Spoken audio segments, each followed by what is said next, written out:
ว่าเพิ่นได้มีกำลังใจได้คนเฮาแต่ว่าสมควรพี่น้องเนาะสมควรเนาะเป็นยังคือว่าสั้นเนาะพี่น้องเนาะโอ้ยเนาะดีใจน้ำน้องเพิ่นเนาะพอดีเห็นทั้งคลิปบ่แสนเนาะเห็นทั้งคลิปบ่แสนว่าน้องโอยเพิ่นได้รับข่าวดีในเรื่องโทรศัพท์เนาะ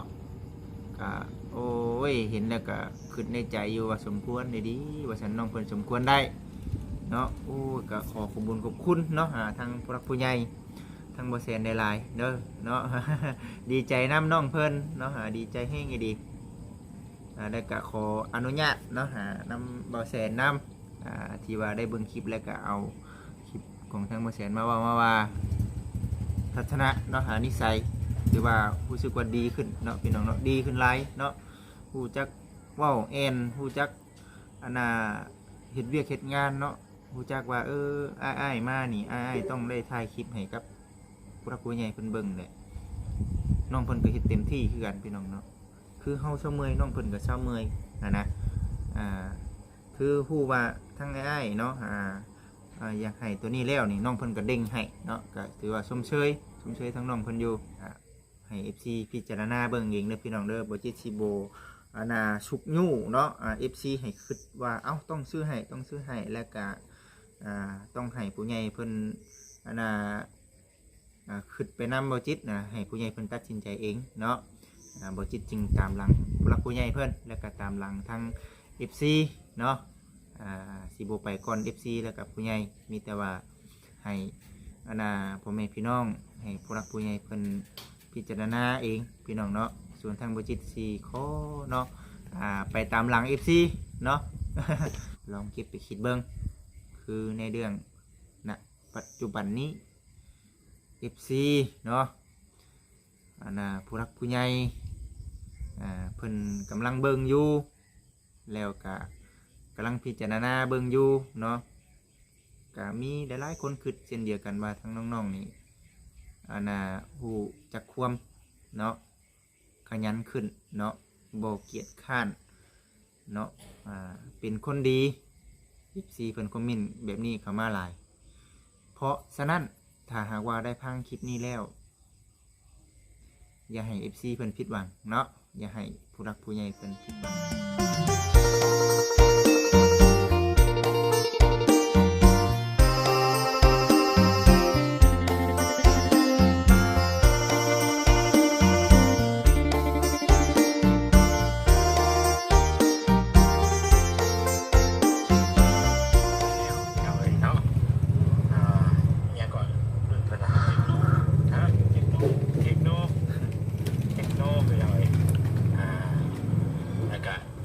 เดินทางไป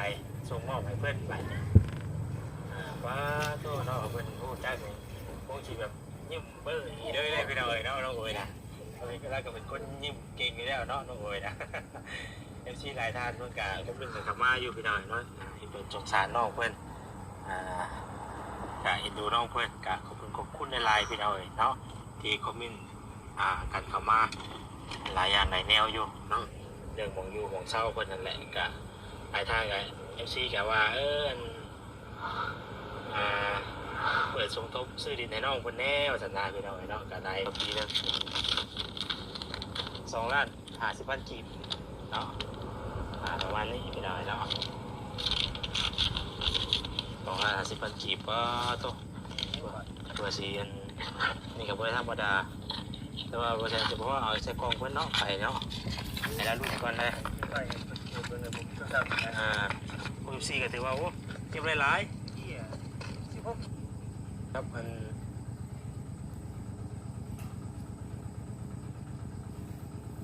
น่าพี่น้องเนาะให้กำลังใจเพื่อนอาจารย์จ้ะให้กำลังใจน้องเพื่อนขับรถไปน้ำทางแล้วว่าอันเนาะยังบ่ได้ไปหาน้องโอ๋ยนี่เฮ้ยโอ้ยโอ้ยเนาะ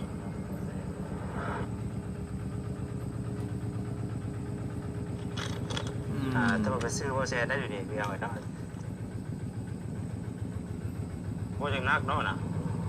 โอ้เรื่องผม นั่งเบิ่งหนังฟังเพลงได้สบายเนาะโอ้ดูหนังฟังเพลงได้สบายอ๋อมันติดใจครับโอ้นี่เด้ ยังบ่เห็นตอนน้องเพิ่นได้เด้อพี่น้องเอ้ยเนาะยังบ่เห็นตอนน้องเพิ่นได้โทรศัพท์ ไม่ซื้อบ่ได้หยังดอกพี่น้องเอ้ยเนาะโอ้ได้เด้อได้เด้อว้าวน้องโอ้ยแล้วจริงๆดีใจเพราะง่ายๆเลยพี่น้องเอ้ยเนาะเบิ่งเอาไว้คือเก่าก่อนดีใจน้ำน้องเพิ่นพี่น้องเอ้ยเนาะ ที่ว่าเป็นได้มีกำลังใจได้คนเอาแต่ว่า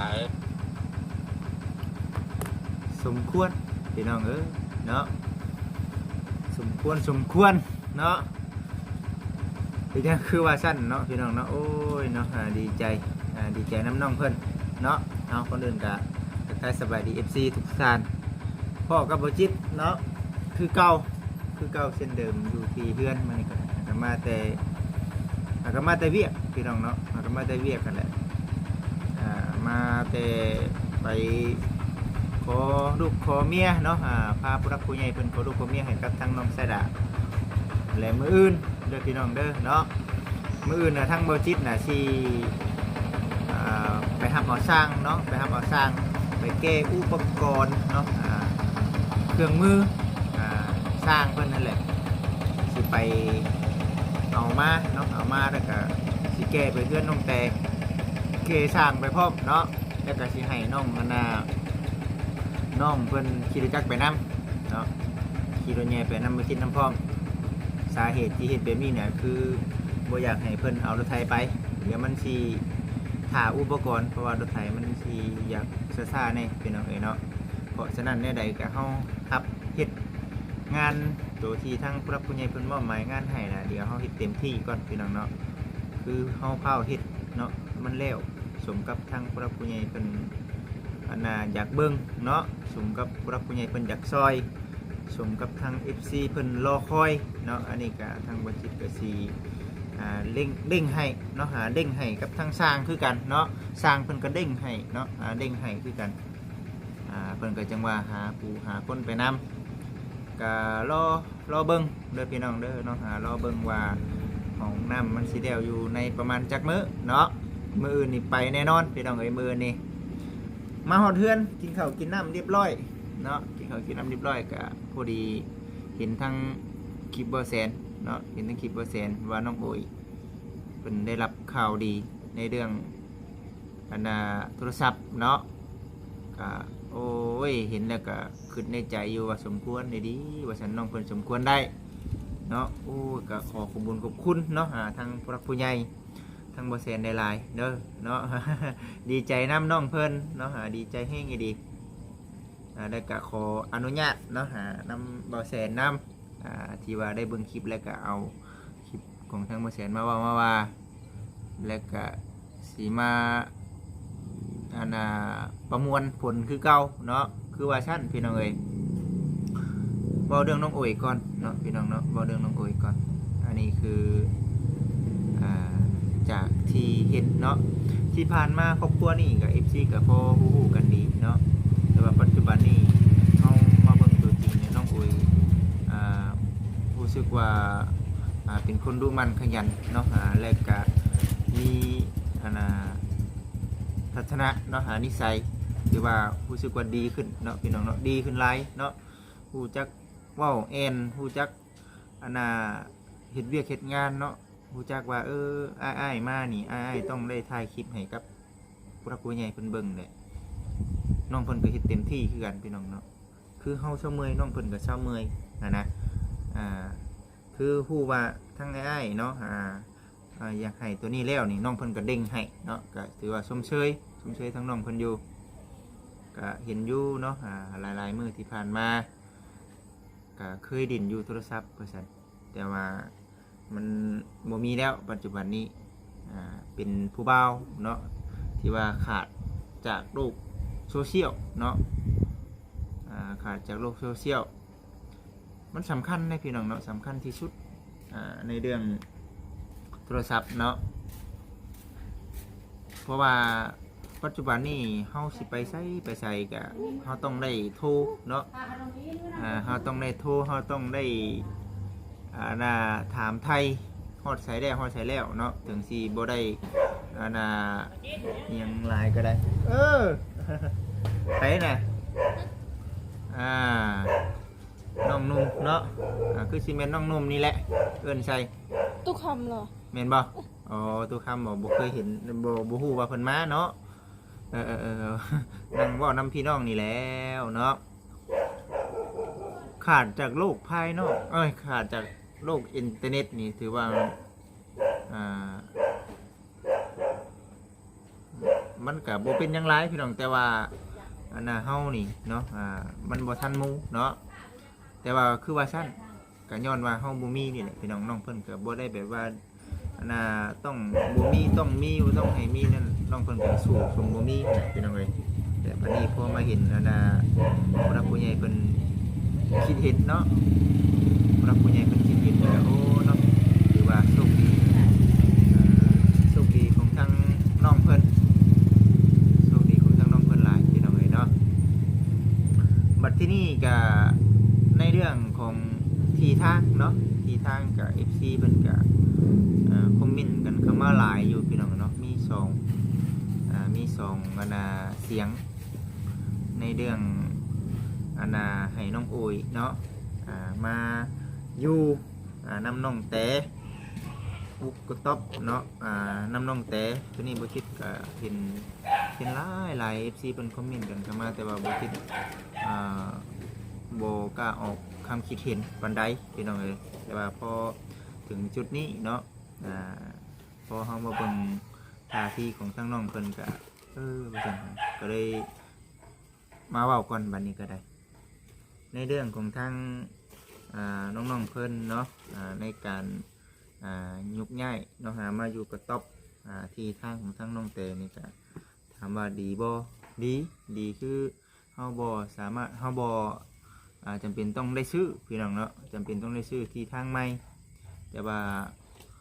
ต่อไปในอนาคตเนาะพี่น้องเนาะเฮาก็บ่ฮู้เนาะว่าสิเป็นแนวใดเพราะว่า FC ก็คือบ่ฮู้กันมาอยู่นะพี่น้องเนาะในเรื่องดินดอนต้นหญ้าไอ้น้องคือว่าในให้ได้พี่น้องเอ้ยคำน้องๆเพิ่นถือกันเลยก็แห่งเป็นการดีเนาะเฮาก็บ่ได้อยากให้น้องเพิ่นผิดเถียงกันแต่ว่าอันนี้คือเฮาคิดไปเพื่ออนาคตเนาะว่าโอสร้างมีครอบมีครัวขึ้นมาบัดอยู่ดินของตัวเองบัดคือสิโอเคกับ FC เพิ่นในเรื่องตัวนี้บัดนี้ FC กรณีที่2เพิ่นก็บอกว่าบ่จิตเนาะเปิดรับสมทบในเรื่องการซื้อทางเนาะให้กับทางน้องโอยพี่น้องเอ๋ยเนาะบ่จิตก็มีความคิดแบบนั้นอยู่แต่ว่าบ่กล้าเว้าปานใดพี่น้องเนาะแต่ว่าถึงเวลามื้อนี้ได้เว้าแล้วก็ให้ FC พิจารณาเบิ่งเองเด้อพี่น้องเด้อบ่จิตสิบ่ชุกยู่เนาะFC ให้คิดว่าเอ้าต้องซื้อให้แล้วก็ต้องให้ผู้ใหญ่เพิ่นคิดไปนำบ่จิตให้ผู้ใหญ่เพิ่นตัดสินใจเองเนาะบ่จิตจึงตามหลังผู้หลักผู้ใหญ่เพิ่นแล้วก็ตามหลังทาง FC เนาะสิบ่ไปก่อน FC แล้วกับผู้ใหญ่มีแต่ว่าให้พ่อแม่พี่น้องให้ผู้หลักผู้ใหญ่เพิ่นพิจารณาเองพี่น้องเนาะส่วนทางบ่จิตสิขอเนาะไปตามหลัง FC เนาะ สิไปตามหลัง FC FC บอกมาแบบใดผู้หลักผู้ใหญ่เพิ่นให้จัดแจงแบบใดก็จังสิได้ไปตาม FC บอกมันจังเฮ็ดงานจังม่วนสำหรับทางบ่จิตเนาะสำหรับในเรื่องหมู่คู่ทั้งทีมงานนี่โอ้ทางบ่จิตบ่มีปัญหาหยังเนาะฮักเพลงหมู่เพื่อนเนาะเบิดสู่ทีมเนาะเพราะว่าเดี๋ยวไปทางนั้นกับหมู่เดี๋ยวมาทางนี้กับหมู่ทั้งใต้ทั้งเหนือทั้งข้างทั้งดัง หมู่คู่เบิดพี่น้องเอ้ยบางสิ่งบางอย่างเฮาบ่ฮู้เนาะเฮาก็ถามบางสิ่งบางอย่างหมู่บ่ฮู้เพิ่นก็ถามเฮาแบบนี้นะพี่น้องเอ้ยมันบ่มีผู้ใดแบบว่าแตกต่างกันปานใดดอกมีแต่แบบว่าเด็กเปลี่ยนความรู้กันในเรื่องหมู่คู่ทางทีมงานเฮาก็ได้พี่น้องเอ้ยไปทั้งเหนือกับทีมงานทั้งอ้ายเนาะไปทั้งนี้กับทีมงานหมู่เพื่อนไล่เบิดพี่น้องเอ้ยส่วนทางทีมงานเฮาเองก็ร่วมมือสุดช่วยกันเนาะในเรื่องของการเฮ็ดเวียกเฮ็ดงานบัด เมื่อนี้นะเห็นคลิปทั้งบ่แสนเพิ่นบอกว่าโอ้เนาะหาซื้อโทรศัพท์ให้ก็ถือว่าบุญวาสนาน้องเพิ่นมาฮอดมาถึงเลยนะพี่น้องเอ้ยเนาะบุญวาสนาของทั้งน้องอุ้ยมาฮอดมาถึงแล้วถือว่าโอ้เนาะเพราะฉะนั้นน้องอุ้ยเนาะคันว่าได้โทรศัพท์แล้วเนาะคันว่าได้พังคลิปอ้ายเนาะคลิปของทางบ่จิตเองนี่แหละคันว่าได้พังจนฮอดจุดนี้เนาะก็พิจารณาเบิ่งบ่แม่นว่าบอกสอนบ่แม่นว่าต้องเฮ็ดตามบ่จิตเด้อบ่จิตช่างแบบนี้ต้องเฮ็ดแบบนี้บ่แม่นช่างพี่น้องเนาะอันนี้คือเว้าออกมาแหละถ้าน้องพังแหละลองเก็บไปคิดเบิ่งคือในเรื่องณปัจจุบันนี้ FC เนาะผู้รักผู้ใหญ่เพิ่นกำลังเบิ่งอยู่แล้วก็กำลังพิจารณาเบิ่งอยู่เนาะก็มีหลายๆคนคิดเช่นเดียวกันว่าทั้งน้องๆนี่ฮู้จักความเนาะขยันขึ้นเนาะบ่เกียจคร้านเนาะเป็นคนดี FC เพิ่นคอมเมนต์แบบนี้เข้ามาหลายเพราะฉะนั้นถ้าหากว่าได้พังคลิปนี้แล้วอย่าให้ FC เพิ่นผิดหวังเนาะอย่าให้ผู้รักผู้ใหญ่เพิ่นผิดหวังฟังคำแนะนำของผู้รักผู้ใหญ่ฟังคำแนะนำของทั้ง FC ชวนทั้งทีมงานสะพานบุญเฮาเนาะสามารถกล้าเว้าออกมาแบบนี้ได้สามารถกล้าบอกน้องต่อหน้าได้โมเมนต์คำคิดคำเห็นของอันนั้นปันใดนอกจากว่าคำคิดคำเห็นของทาง FC ผู้รักผู้ใหญ่เพิ่นบอกเฮาจึงกล้าบอกเนาะก็มีบางส่วนอยู่เฮาก็บอกไปนำแน่พี่น้องเนาะ FC แน่เฮาแน่นั่นแหละแต่ว่าเฮาต้องเบิ่งและคือบ่จิตนี่ฟังเสียงของทาง FC เนาะหลายๆก็จึงกล้าออกมาเว้ามาว่าแบบนี้เพราะฉะนั้นก็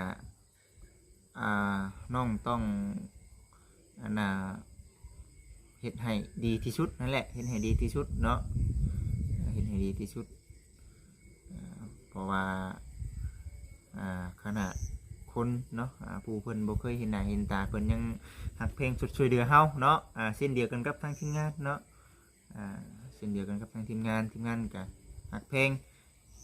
ให้คิดเบิ่งเนาะเฮาไปไกลๆบ้านไกลๆเมืองออกจากบ้านออกจากเมืองบ่มีไผหักเพลงเฮาเนาะบ่มีไผถามว่าเอาอันนี้บ่อันนั้นบ่แม่นบ่มี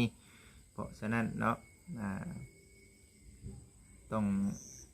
เฮ็ดให้ได้เนาะอันนี้แหละคือสิ่งที่บ่จิตอยากเว้าเนาะอันนี้คืออยากเว้าออกมาถ้าน้องได้ฟังคลิปนี้ก็ลองเก็บไปพิจารณาเบิ่งเด้อน้องเด้อเก็บไปพิจารณาเบิ่งส่วนทั้งน้องแต่เนาะกับทั้งน้องบอยก็ถือว่าเป็นครอบครัวเนาะของตัวเองแล้วเนาะบ่จิตก็ดีใจได้ที่มีผู้รักผู้ใหญ่เพิ่นจุดช่วยเนาะทางทีมงานเบาดีเบาบอสเนาะซึ่งใจนำผู้รักผู้ใหญ่เพิ่นทางจุดี้แล้วก็ทางเมย์เนาะแล้วก็ทางเบาแอนน้ำเน่อันนี้คือเพิ่นจุดช่วยมาพี่น้องเนาะอันนี้บ่จิตก็ดีใจนำดีใจหลายแล้วก็คือว่าในหั่นแหละพี่น้องเอ้ย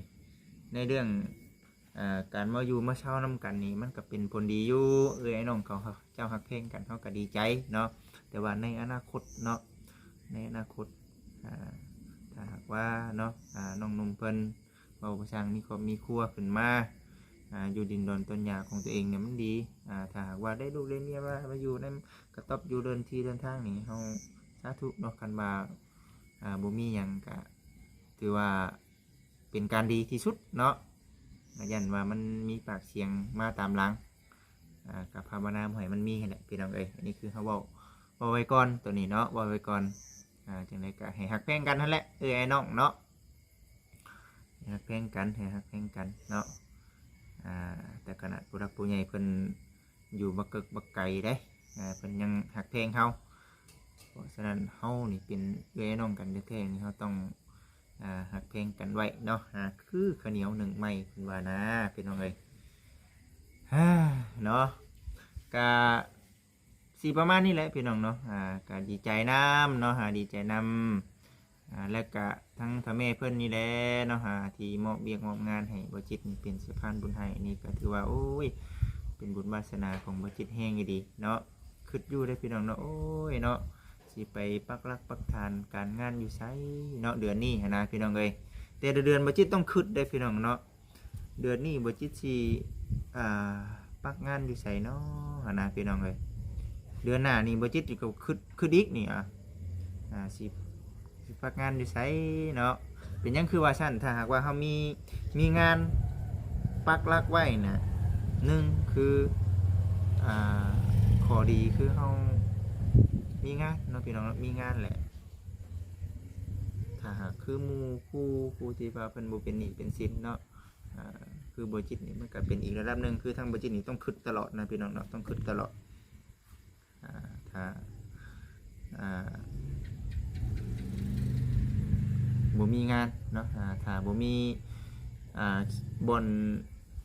เฮ็ดนี่บ่จิตก็คิดอยู่ได้3 เดือนเดือนติดพี่น้องเอ้ยเนาะบ่จิตได้เงิน 7,000 บาท